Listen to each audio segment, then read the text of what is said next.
Today we are joined by Brian Johnson, AASHTO Accreditation Program Manager. Thank you for being here, Brian. Take it away. All right, thanks, Kim. As Kim was saying, this is going to be recorded. So I would tell you, I've been through a couple of these webinars, and two of the big questions we get is whether or not the webinar is recorded and available. Kim already covered that. And the other one is to slow down because people are taking notes.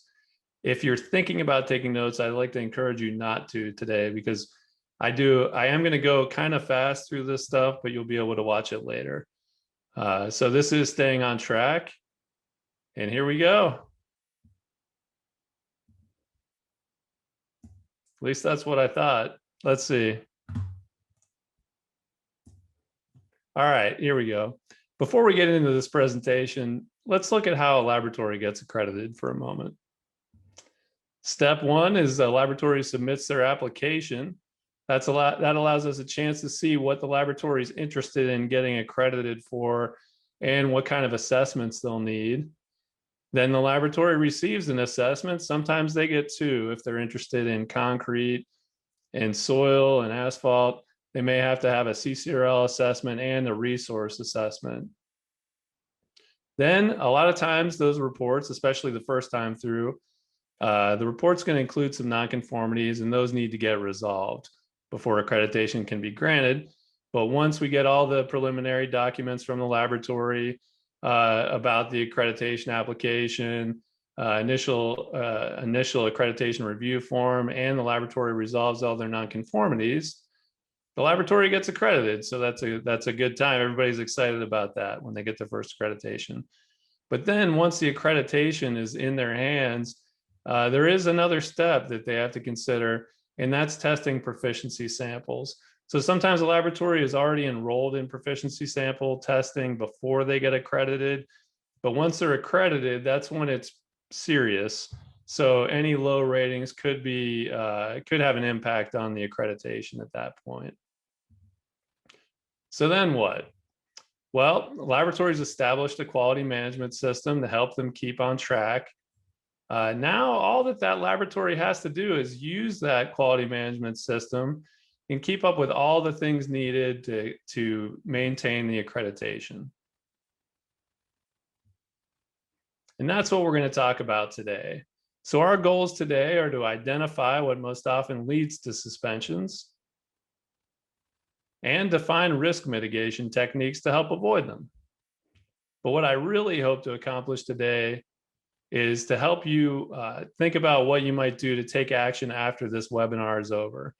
So I want you to identify your own risks at your laboratory, use the risk mitigation techniques that we're going to be defining today, and help you stay on track. That brings us to our first poll question. We're going to have a couple poll questions today, so I want to keep you on your toes.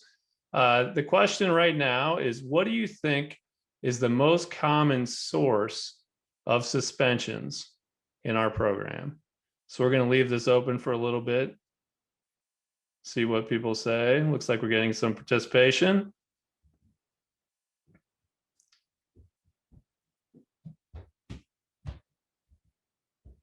And I am at home, so you may hear some noises going on that that I can't control, such as a dog barking.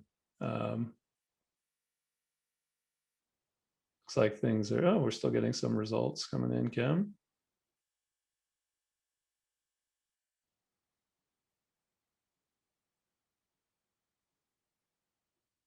Okay, so the results are in. It looks like the leader is not resolving nonconformities after assessment, followed by low ratings on proficiency samples and not completing the annual review form, a little bit on falsified records. Well, I'm happy to tell you that falsified records is not one of the most common sources. That is a good thing.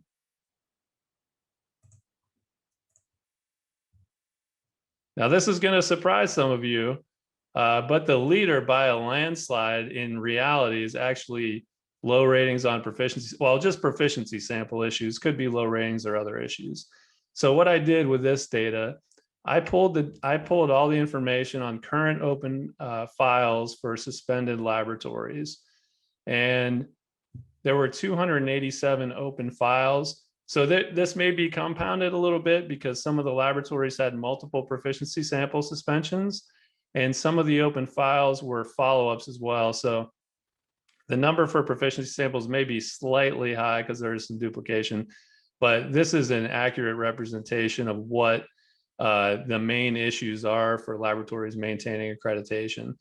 Now, there are a couple things there trailing off at the end, but we're going to talk about the top three today. So like I said, one of these things really stands out, that proficiency sample one. Now, what most people think about with suspensions from proficiency samples are low ratings. Now, this is an example of our Uden diagram. It's a scatter plot of all the proficiency sample participants' data. Now, what you hope to do is get in there. That would be any rating at all that's counted towards the proficiency sample ratings. But what you really want to do is get in that green oval and actually get a satisfactory rating. So let's check out an example here. This is kind of a simplified view of what ratings might look like for percent asphalt content.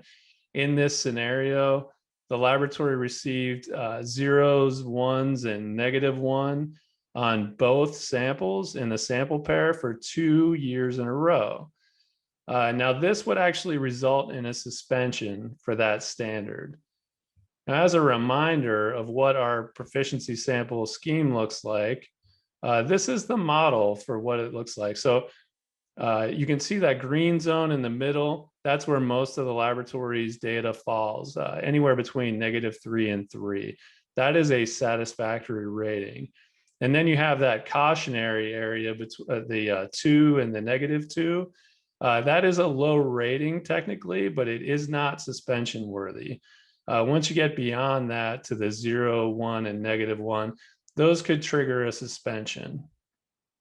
Now, as a reminder, with the positive and negative symbols on our ratings, if your test result falls above the average value, you're going to get a positive rating. So, +5, +4, something like that. And if your test result falls below the average value, you're going to get a negative rating. So the negative and positive are still the same distance away from the average. It just gives you an indication of whether you were high or low from the average. Now, as I mentioned, it takes 2 consecutive rounds of low ratings to get a suspension. How do you avoid getting that second round of low ratings so you don't get suspended, though? Well, there's a couple kind of obvious ways, or probably the best ways to look at it. Make sure your technicians are performing the test the right way, right away. So you want to retrain the technician, or make sure that they know how they run the test the right way according to the standard right after they get that low rating. You don't want to wait until the next round. A lot of tests are going to happen, obviously, between then and that day and the next time you get a proficiency sample. You want to pay attention to the deadlines, and you want to make sure that you can schedule time to test the proficiency samples. It's always a good idea to test those samples early in case something goes wrong. And if you schedule time for the proficiency samples and kind of factor those in with the other samples you get from your clients, there's a lot less chance that you're going to miss the deadline. Now, if you ever want to know what the schedule is like, both AASHTO Resource and CCRL post information about the proficiency sample schedules online. And I'd like to bring your attention to a couple points on here. One of them is the enrollment cutoff date. If you're not enrolled by that cutoff date, you're actually at risk of not even receiving the sample. If you can't receive the sample, you obviously can't submit ratings. And if you don't submit ratings for an sample that includes the test that you're accredited for, that's the same as getting a 0 on that sample as far as we handle accreditation. So it's really important to maintain your enrollments. The ship date, non-receipt date. Non-receipt date is if you don't have your sample by that date, you need to get in touch with the assessment or the proficiency sample provider so they can get you a sample so that you can get your samples tested and your data submitted before the closing date.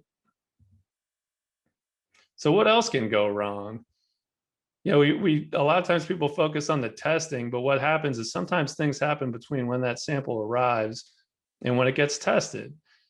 People have been a little too aggressive with the box cutter when they're opening up the samples. They rip the bags, lose sample that way, splitting samples that shouldn't be split once they receive them, or other processing that is not required by the instructions, mixing it up with other samples. And then just some miscellaneous things happen from time to time that are kind of strange, that we hear about from laboratories. You never want to be in a situation where you need to order another sample and the deadline's coming up, because you have to wonder if you're going to get it in time and if you're going to be able to participate in that round. All the sample preparation and mixing instructions are available on the website. So the AASHTO Resource Proficiency Sample Program always lists the current samples that are out right now. So if you're wondering where the instructions are, if you misplace them, it's no problem. You just go to the website and you can download those. Same with the data sheet. You can get copies of that and the SDS, so that you know exactly what kind of material is in the box. One more thing to consider, and this does happen from time to time, sometimes there are errors on transposing the results from the data sheet to the data entry system on our website. So sometimes a technician might write down the results and maybe they'll enter them the wrong way, or there could be a conversion issue on the results between when it gets written down on the paper and when it gets entered into the system. Likewise, sometimes the lab manager or an administrative staff member may be entering the results online for the technician. So that technician really needs to make sure that those test results are legible. And if anybody's ever not sure at the laboratory, you always want to check to make sure that you're getting the right numbers entered. You don't want to be in a situation where you accidentally enter the results and it triggers a low rating. So always double check before you submit the data. If you want to know more about any of our policies related to proficiency sample testing, you can go on our website. The AASHTO accreditation documents page has a lot of different examples of documents that might be helpful. There's just one of them that may be a little hard to see because we have a lot of policies there. But anytime you want, you can just use the search feature on our website, and that'll pull up whatever documents you're looking for. We do use a lot of acronyms for proficiency samples. That is PSP. So if you just did a search for PSP, it should pull up all kinds of information, useful articles, webinars, and other information. What that rules document that I'm pointing to there, just to show you an excerpt of what that looks like, we have an entry for every proficiency sample in both AASHTO Resources System and CCRL System, where we accredit for those tests that are included in those samples. And if there are any special rules associated with those samples, we'll include it in this policy. So that's a good thing to check out and make sure that you're keeping up with the requirements. If you want to learn more just in general about proficiency sample ratings and the sample program, John Malussi actually put on a webinar last year that you can pull up on our website and listen to or watch. And that's a really good tool too. Now let's go back to the table of suspensions and look at the next most common issue, although it is a distant second, and that's the assessment corrective actions. And that takes us to our next poll question. Let's say you have an assessment and you receive some nonconformities. I'm curious what the biggest barrier is to not being able to resolve those nonconformities on time. So there should be a poll up on the website or up on the screen right now. Go ahead and enter your results and we'll see how it looks.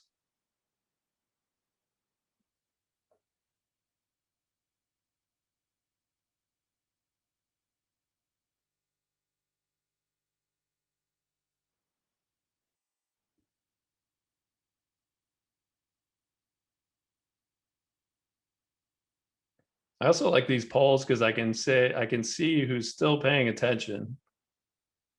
Looks like a lot of people are still with us, so thanks for hanging on, participating.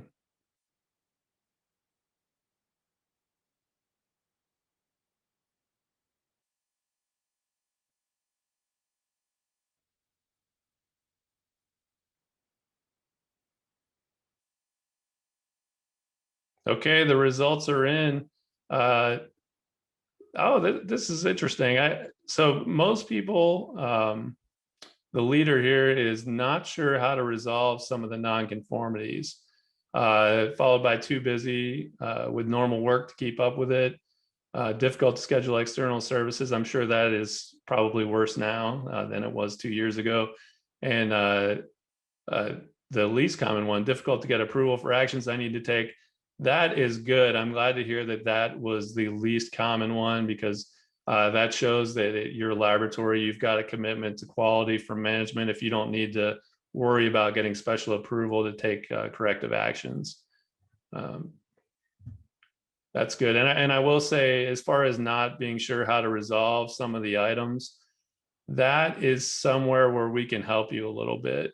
Now, while we have to be careful not to provide any sort of consultancy, if you're really kind of at a loss about what possible ways to address a situation might be, we may be able to at least point you in the right direction, although we couldn't really solve that for you. Now, I'm asking about these barriers because those represent risks to you to staying on track. You first need to know what those risks are so you can work on removing them. So what goes wrong with proficiency samples is pretty similar to what goes wrong during an assessment. And the way you handle those issues is also pretty similar. So just like with proficiency samples, you want to train or retrain and evaluate technicians on the tests that they perform. And you also have to think about staff that perform some of those quality activities. I'm talking about people who check the equipment. You may have field technicians who are responsible for making sure that their field equipment, concrete field equipment is standardized and checked within the intervals. You want to make sure that they all know how to use the equipment and how to check it. Same goes with internal audits. You want to make sure the person who performs your internal audits has been trained on how to do that. And I'd say, and that's another resource that we do have available at AASHTO. We do often have webinars and other training on internal audits and management reviews that may not be the most common things to find out there in the wild, but we try to help provide some services for the lab or some resources to help train staff on things that are a little less common. Next, you have to pay attention to deadlines, just with same with proficiency samples, and you can schedule time for this too, right? So you need to pay attention to the deadline for, the 60-day deadline for corrective actions. And if it's really hard to find time to take those corrective actions, you may just have to make entries in your calendar from time to time and say, okay, I'm really going to focus on this so that it doesn't get away from me. I know I use that for a lot of things, like putting on a webinar. I have to schedule time to work on my slides and to practice, and maybe even do a practice session so that I can get things in order. And if you have any of those issues, like you may have to get an equipment calibrator to come in or some other external service, you want to make sure you do that early on in the process so that there's plenty of time to get the records and to get time scheduled. Right now, like I mentioned, with COVID, it has been hard to get some of those external services scheduled. So it's really important to get on the ball as soon as you get that report, or as soon as you find out what the nonconformities are. You also want to pay attention to what's in the standards. A nonconformity may be written about a missing record. This is a pretty common issue. But before you submit just what you had on your record the last time, you want to look at the standard to make sure that your format of your form or your record is in conformance with the standard. Now, that last point on making sure your records are in conformance with the standard, that can cause a lot of frustration for our customers. And it leads to sometimes us getting feedback about us, the perception sometimes is that we're adding new requirements or adding new nonconformities. Typically what happens though, those are not usually new requirements or new nonconformities. They just weren't identified because no record was presented in the first place. So if no record was presented, those details couldn't be reviewed at all. Also, there are times when we do see things that were not found during the initial assessment. That's not ideal, and we prefer not to have that happen. But if we ever see something that's kind of, I'd say, significant or major, such as maybe a calculation being determined incorrectly that would lead to incorrect test results, we're not going to just say that's okay when we know it's not. That's a real disservice to our customers by doing that, even though I know it is a pain to have to fix things afterward, especially when it wasn't identified in the first place. But we're not going to let that slide, and I think most of our customers would appreciate that. Another issue that comes up that's been pretty common is lack of certifications for technical staff. Much with any kind of external service, this has been exacerbated by COVID. A lot of certification programs had to kind of put the brakes on operations for a little while, and they've had to figure out how to deal with that. Maybe they had to switch to remote, sort of like we did for our assessments. And what we've done in those cases is we've had to kind of extend deadlines and get plans of action, figure out ways that customers are able to address those issues in a timely manner, even if it isn't the normal time that we would expect the nonconformities to be resolved in. Now, I don't want to really get too deep into this because this is a totally massive discussion. And it's such a big issue that it led to us having to have a separate webinar on it that was very well attended. So if you want to get more information on it, I'd encourage you to check out the webinar. You can use that search feature that I talked about on our website, or you can go to our video gallery on the Re-University page of our website, and you can find that and the other webinars that we've already hosted. And that's where this one will be eventually too, like next week, I think Kim was suggesting. Now back to that time issue for a second. We still get questions about the shift from 90 to 60-day deadlines. And I just want to make sure that everybody understands what that is all about. So it's not just a shift from 90 to 60. What it is imagine splitting that from 90 to 60 plus 30. So the intent is that the laboratories get the initial corrective actions and supporting documents into us in that first 60-day period. And as long as everything has been addressed, now it doesn't have to be resolved at that point, but as long as it's been addressed and there may be some issues that need to be cleaned up, that laboratory will get an additional 30 days to take care of that. And as far as whether this has been going well or not, it's been going extremely well. We have less suspensions now than we used to have. Laboratories are they recall what the issues were a lot more keenly than they did before, because it is more recent in everybody's memory what happened during that assessment. So we're getting a great response and we're getting our suspensions down. And that's what we want. We want the laboratories to be able to resolve things on time so they can avoid suspension. That's part of the reason we're doing this webinar today too. We really want to help people stay on track. So let's go back to that table that we started to look at with the number of suspensions or number of open files. And let's talk about the third one. That's the annual review. So you may be wondering, what's so difficult about the annual review, those of you who are accredited? So I want to ask you, what do you think might be the most difficult thing with the annual review that could lead to a suspension?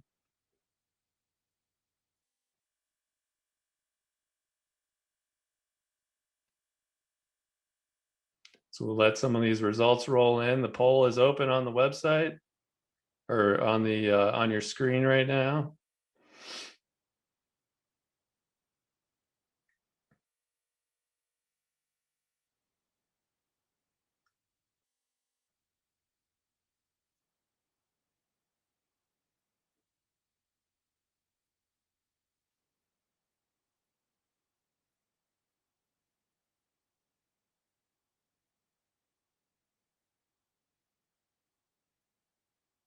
Okay, it looks like about all the results are in now.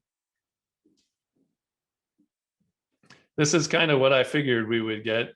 sometimes we forget to complete it on time. It is something that doesn't take a lot of time, but it can be easy to let that slip. So thank you for your participation on that one. So I'll tell you, the main issue is the lack of response. And that may be because people forget to fill it out. And it does happen regularly, but it's probably the most avoidable issue that we have in our program. We do send out reminder emails to both the primary and secondary contact 60 days before it's due, 30 days, 14 and 7 days before it's due. And it really doesn't take a whole lot of time to fill out, maybe 10 to 15 minutes. And it's an annual review. It's always due at the same time every year. But I understand sometimes it's hard to keep up with all those things. So why does that happen? Well, sometimes we send these emails out and they don't go to anyone. And that's because people don't always keep their contacts up to date on our website. Staff turnover is an issue in our industry. We realize that, but we do have a primary and a secondary. It's always good to split that up. Sometimes people will overwrite it inadvertently when they make a change to their personnel on our website. I'd encourage everybody to have 2 people listed, even if the other person is just somebody who's good at reminding people to do things. It's just always good to split it up. Sometimes people are unavailable and they just can't get to it, but the other person can kind of pick up where that person leaves off. Sometimes the person filling out the form doesn't have access to all the information they need. Now, there isn't a whole lot of information that people need on this form, but let's say if you have a professional engineer and you need the PE license information, that would be something you want to get before you fill out the form. The biographical sketch or CV for the person who's the technical director or technical manager, you need that, as well as the organizational chart.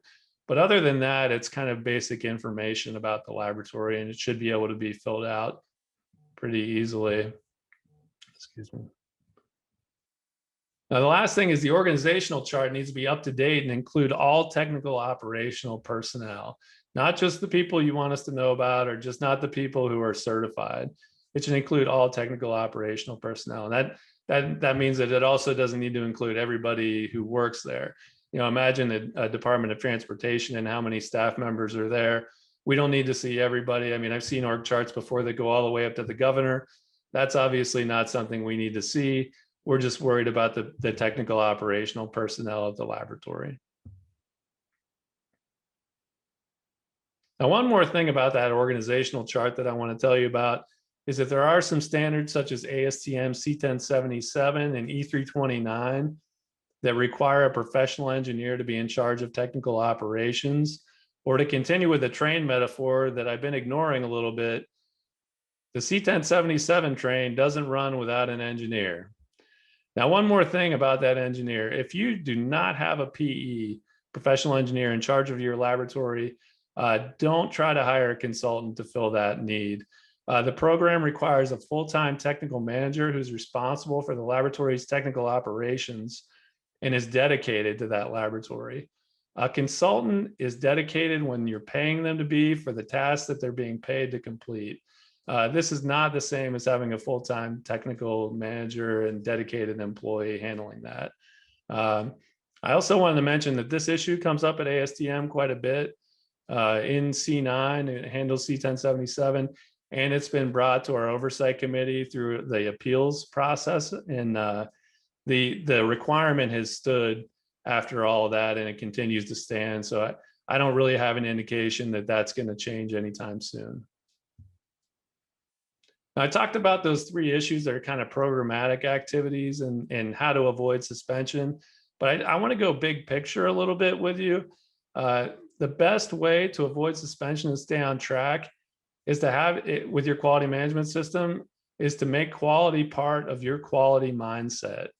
So most laboratories in our program that avoid having suspensions and other issues are completely dedicated to quality from top to bottom.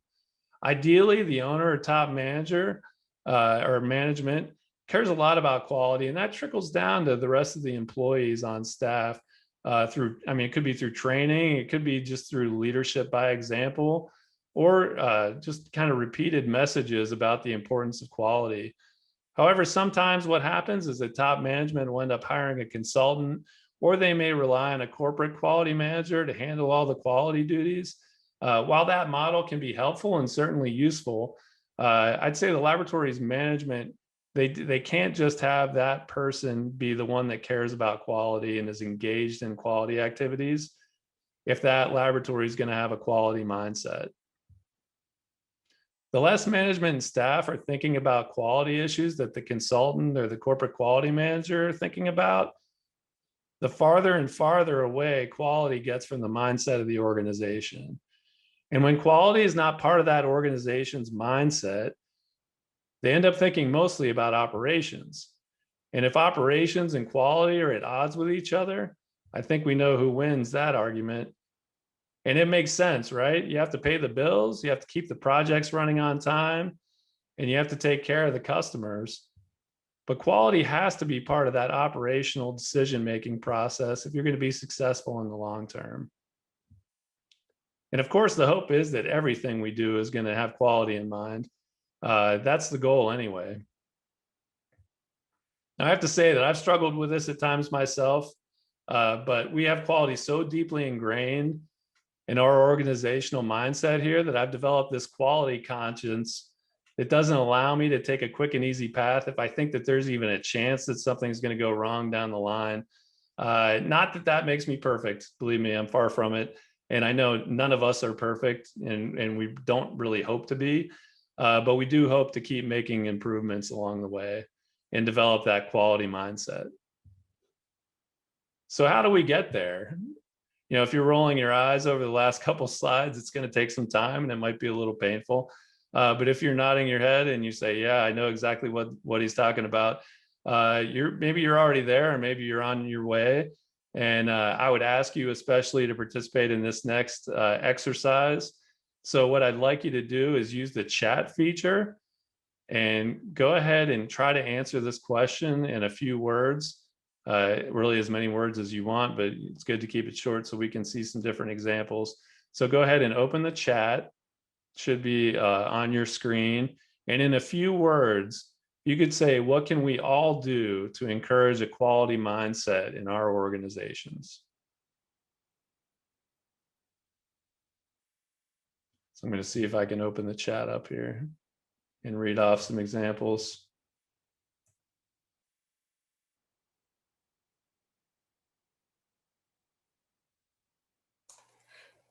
I am not seeing any come through. Oh, there's some. Okay. There we go. Going to say, did I not do it right? So I'm glad we have some coming through. Yeah, and I know there'll be some people who have, just talking to our laboratories, normally there's some great ideas out there that I think are great to share with other people. Here's one: we have quality moments similar to safety moments each week at our meetings. That's a great idea. Verify results randomly. That's great too. Regularly communicate the importance of quality and requirements to people at various levels of the organization. Excellent. Yeah, communication is really key. I talked about management trickling down that quality, the importance of quality to the rest of the organization. That's so important.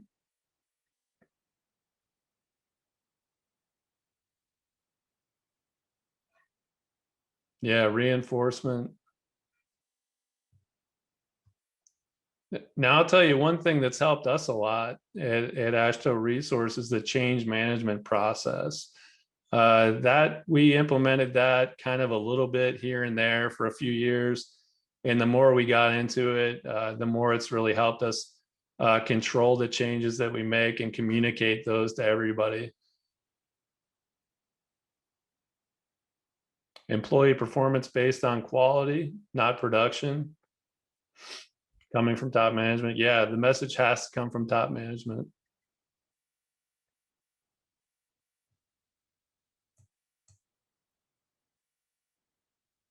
Looks like things are slowing down. Well, thank you to everybody who participated in that chat.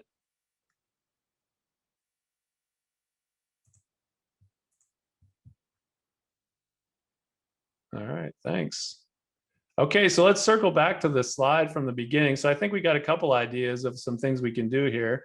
So I hope you take some of this with you into your work tomorrow. So start looking at your risks that you have and use some of those risk mitigation techniques that we defined today and help to stay on track. So let's go to the questions. Kim, do we have any questions? We do have some questions. Excuse me, let me get the right screen up. We only have a couple, so please ask questions away. Continue typing them in as we go through these. But Jeff wants to know, what's the email address the annual review form will be emailed from, so they can make sure that they have that notification on a whitelist, I'm assuming, so they don't miss it. Do you know the email? I think it's app@ashtoresource.org, but it's possible that it's info@ashtoresource.org. So I'd say if you wanted to whitelist any of the ashtoresource.org emails, that'd probably be the best way to go, but it would be either AAP or info. And APP stands for, if you've heard that acronym, it stands for the AASHTO Accreditation Program. So if you hear that or see that on our website, that is what APP stands for. Thank you. Our next question is, have you considered adjusting the current requirement to allow a PG to lead a lab? And this came through when you were talking about PEs. Yeah, so that requirement actually resides in a standard that's in C1077. And that is a professional engineer. Now there is another standard, D3740, that's more for soil laboratories, and that allows for a registered design professional, and a PG would be considered one of those. But as far as general AASHTO accreditation requirements, we do not require a PE to be in charge of the laboratory if they're not accredited for a standard that requires it. So what happens is that it could be a professional engineer, but it could be somebody with what's considered to be equivalent education and experience, and that's determined by our oversight committee. We've kind of over the years, we've developed an oversight committee and sort of a typical expectation for what's approved and what's not. So if it's questionable, we send it to the oversight committee still, but if it's something that's already had a precedent set as far as how many years of experience and what kind of experience it is, then we would approve that on our own. But we can't approve anything or say that we're going to ignore that PE requirement if it's stated in the standard. Thank you. Brianna would like to know, is it okay for our laboratory to calibrate some equipment early to have all of the equipment on the same schedule to reduce oversight of dates? Sure, yeah, if you want to do that, I think that's a great idea. If it works for you, you want to find a schedule that's optimal for your laboratory. And you can always go shorter with the interval if you want. You just can't go longer. So that if you are making an adjustment, you want to make sure you do more than you need to get it to where you want to be. And then once you get it to where you want to be, you can just maintain after that. That's a good question. Kenneth would like to know, will lab staff certifications be required during the 2021 remote assessments? If there's a standard that requires certification, then certification will be required. Yeah. Now, a lot of the certifications are not annual certifications. They're usually, 3 years or 5 years or something like that. So people should have been keeping up with them the best they can. But I will say there are times where we, like I mentioned earlier, we've had to give people some extensions and kind of work with them on resolution of those certification requirements because it has been so challenging. Laura would like to know, does every technician in the lab have to have performance evaluations for every test we do? Or, yes. Or go ahead, sorry, cut you off. Okay, you did, but that might answer the rest of the question. I haven't read it yet. So, or is it sufficient to just have one or more technicians who are proficient in some, while other technicians perform others? Yes to that too. So, so let me explain that. So, let's say your laboratory is accredited for 50 tests, it's not expected that all 50, or not all 50, let's say you have 10 technicians, it's not required that all 10 of those technicians are proficient in all 50 of those tests. The duties can be split up, but as far as competency evaluations are concerned, competency evaluations need to be performed for the technicians on all of the tests that individual technician is going to be performing. So if you have a technician that only runs 2 tests, that technician has to have their competency evaluated for those 2 tests regularly. And you can split up the duties, but but that doesn't mean, like, if you had, let's say you had 2 technicians that are both performing the same test, that doesn't mean you only evaluate the competency for one of them. It'd be expected that you evaluate the competency for both of them on both of those tests. Is that clear, Kim? I think it's clear. I'm going to say yes, it's clear. Laura, All right, if that's well, not clear, if it's Laura, if it's not, that's not clear, and ask another question. We can get that through you again. So another question is, and I was typing my answer, but I will also have you answer it. How does the inspections work in a virtual setting? What technology do we need to be adequately? That's the word. Gotcha. Prepared for the day of the inspection. And I did put a link in that to our remote assessments webpage. We'll have a ton of details on that. But Brian, if you want to kind of go over that a little briefly, or if you want me to, I can do that too. Yeah, I mean, with the remote assessment, a lot of it's been handled through like a FaceTime or some sort of live video streaming interface. And from what I understand, and I've heard from both CCRL and AASHTO Resource, it's gone really well. If you really want to know more, though, I'd probably talk directly with your, if you know who the assessor is going to be coming to your laboratory, I'd get some more details from them. Or if you want some general information, reach out to our assessment team. Kim, do you want to add anything to that? I would love to add more because I've been a part of numerous webinars. So some of that has come in, and that was actually going to be part of it. We have a bunch of webinars, or at least one that's still up, that goes through the whole thing of how to prepare for remote assessment. Most of the assessments are done through Zoom, and they're done in 2-hour blocks throughout the day. And there'll be a technical dry run about a week before the actual assessment. And that is just to make sure that you have Wi-Fi everywhere, that you need Wi-Fi or a good internet connection and things like that. We have checklists available on our website and an infographic that really just breaks it all down. And I will put that in the chat momentarily for everybody to do that. But on our website, and it's all on if you just search remote assessments on ashtoresource.org, and you'll get more information there. For the CCRL inspections, you're going to have to reach out to them. They may be doing some things a little bit differently, but it should be pretty close to what we're doing. But if you have specific questions about a CCRL inspection, you are encouraged to reach out to them. So that's my spiel on that. Hope that answers your question.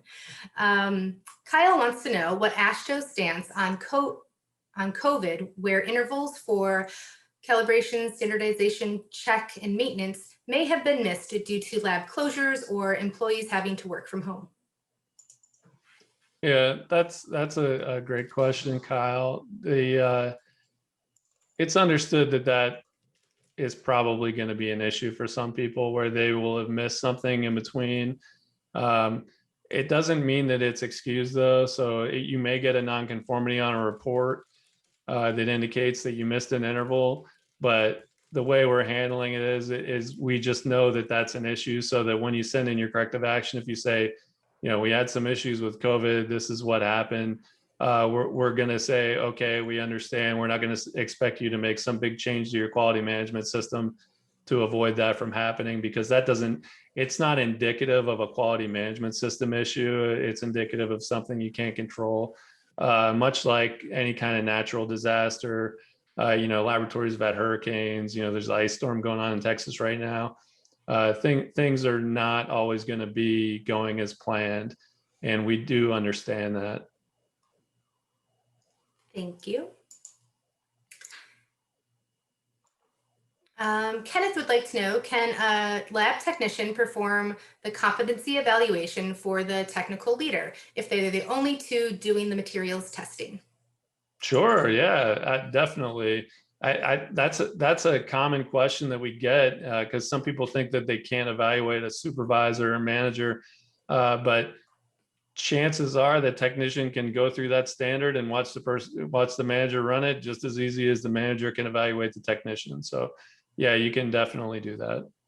And follow-up question from me is, if you are a one-person laboratory, or just you and maybe an someone in an administrative function, can you be evaluated if it's just you in the technical area of your laboratory? Yeah, that's a little tricky. Now, R18 actually has some information about that situation where you could have competency evaluated by some external provider if you're in a situation like that. And then there are labs in our program that are like that, a one-person laboratory, and they may need to use a combination of external certifications or external providers, or maybe even their assessment to evaluate the competency of the person performing the test. That is appropriate when you have a one-person laboratory, but it's not really appropriate in cases where you have a lot of people there.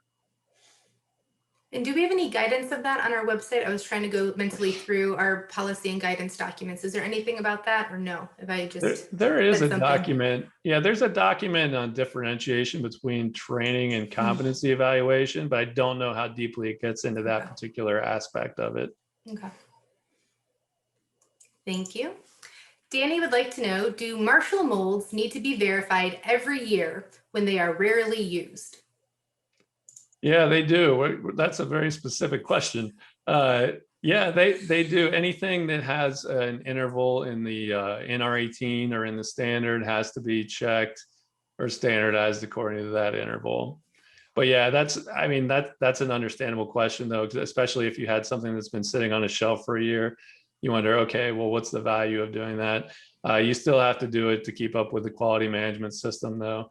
Make sure you don't just copy the results from the last one, even if you didn't use it. That's a trap that some people have fallen into. And I'd say you have to be really careful with that because if you do that, if you just copy the numbers over, it could look like a falsified record.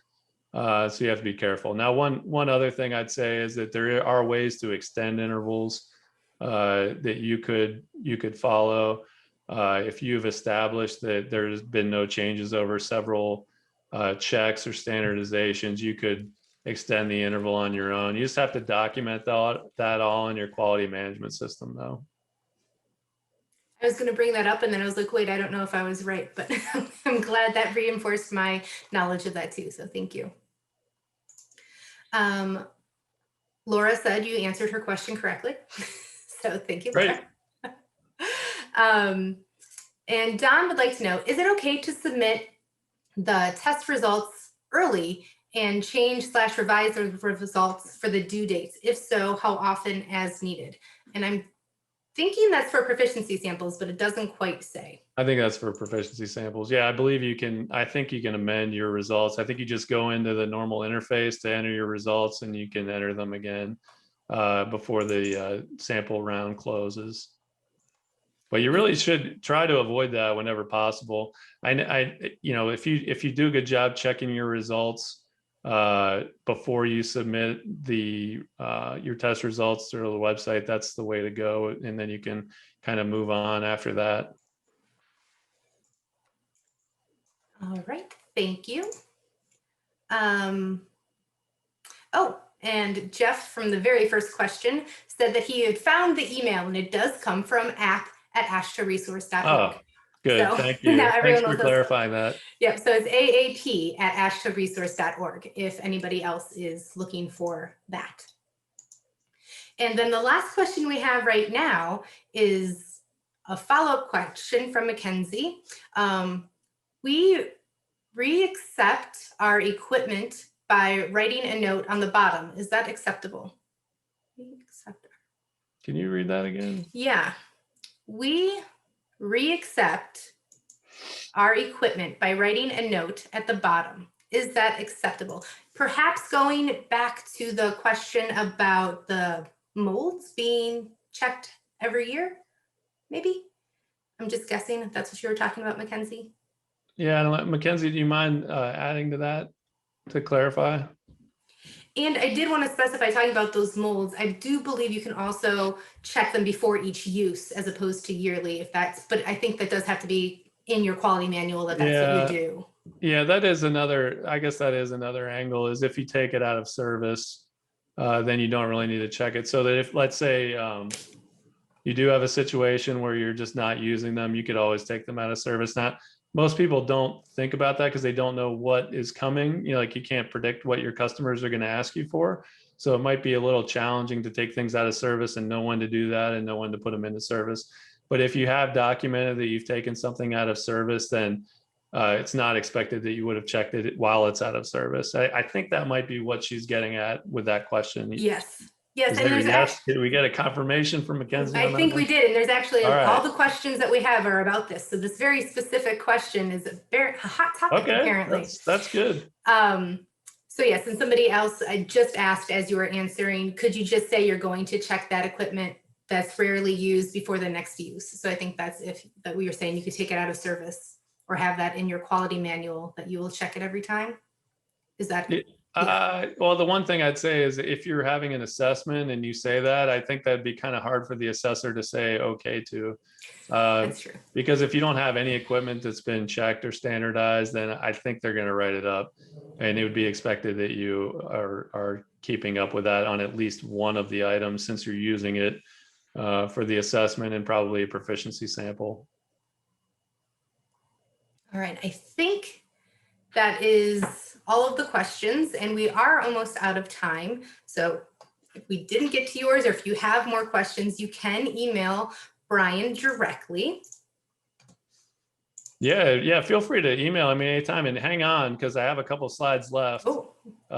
This is, so don't hang up yet.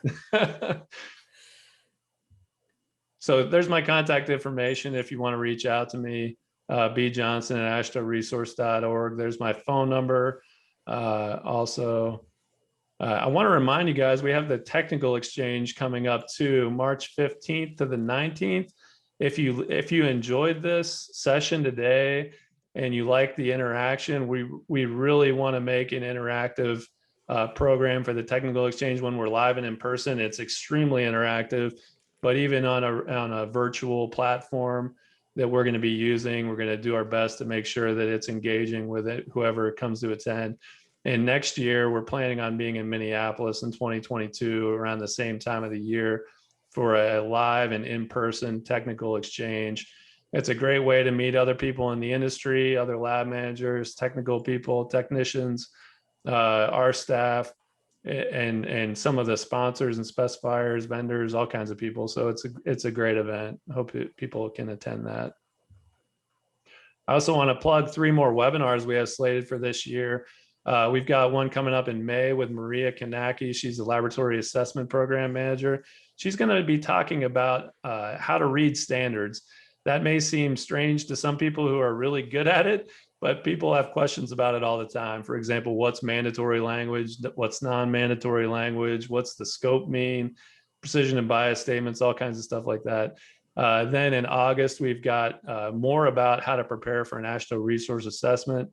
I'm sure that some of the questions about remote assessments are probably going to come up during that too. So if you're curious about that, put that one in your calendar.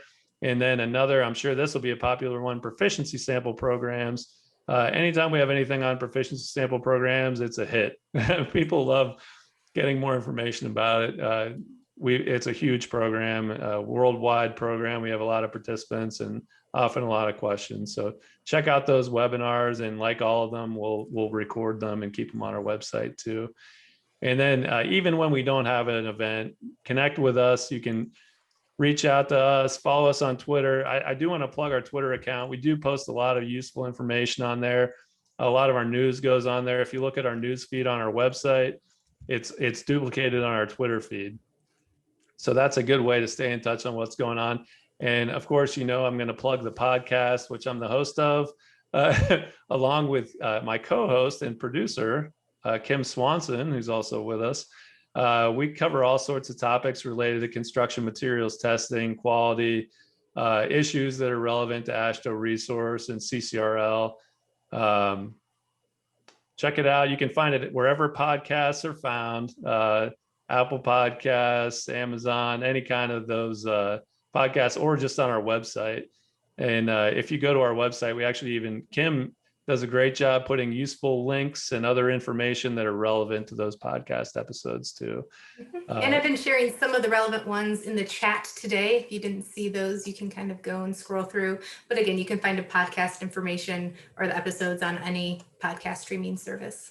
So yeah, I saw that you've been spamming the chat box during this with all, with all the links. I have. So hopefully that's helpful for everybody. So thank you so much for joining us today. We really appreciate your attendance and your participation. And again, if you have any questions, you can follow up with us at any time. Yep. And I would like to thank you, Brian, for sharing all this information today and asking questions. And I want to let the attendees know that after this, after you leave the webinar, you're going to be directed to a feedback survey. So please take a moment to give us feedback on today's webinar. And we do take that seriously. So please fill that out because we will make changes based on that. And again, thank you everybody for attending, and hope to see you at future events. Hopefully you'll be at TechX or at one of the other webinars throughout the year. So thank you. Thanks. Bye.